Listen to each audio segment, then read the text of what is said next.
રેલવેનો ઉપયોગ દારૂની સપ્લાયમાં બેફામ થતા આમ આદમી પાર્ટીનો વિરોધ. ટ્રેનમાં વાપીથી દારૂ હેરાફેરી કરવામાં આવતી હોવાની રજૂઆત અગાઉ પૂર્વ ZRUCC સભ્ય કલ્પેશ બારોટ દ્વારા કરવામાં આવી. GRP અને RPFની અવારનવાર રજૂઆત છતાં દારૂની સપ્લાય બંધ થવાનું નામ રહી છે. આ બાબતે કલ્પેશ બારોટ અને તેમના કાર્યકર્તાઓએ સુરત રેલવે સ્ટેશન ખાતે વિરોધ નોંધાવ્યો. પોલીસ દ્વારા કલ્પેશ બારોટની અટકાયત કરીને તેમને પોલીસ સ્ટેશન લઈ જવામાં આવ્યા. દારૂબંધીવાળા ગુજરાતમાં બેફામ દારૂની સપ્લાયને લઈને તંત્ર નહીં કામગીરી પર સવાલો ઉઠ્યા. આપનો પરિચય કલ્પેશ બારોટ, પૂર્વ સભ્ય ZRUCC વેસ્ટર્ન રેલવે.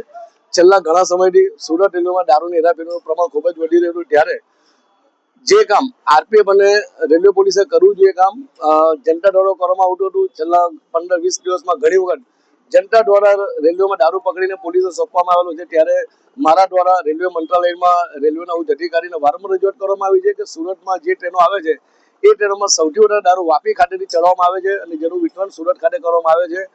જો આ દારૂનું દૂષણ દૂર કરવામાં નહીં આવશે તો મારા દ્વારા તારીખ 17/5/2026 રોજ Vapi railway station RPF office ખાતે ધરણા કરવામાં આવશે.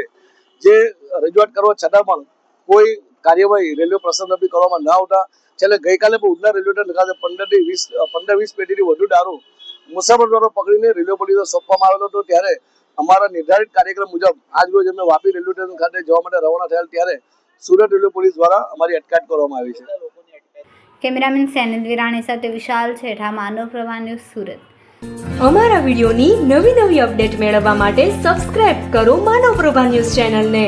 બેલ આઇકન ક્લિક કરો લેટેસ્ટ વિડીયો સૌથી પહેલા મેળવવા માટે.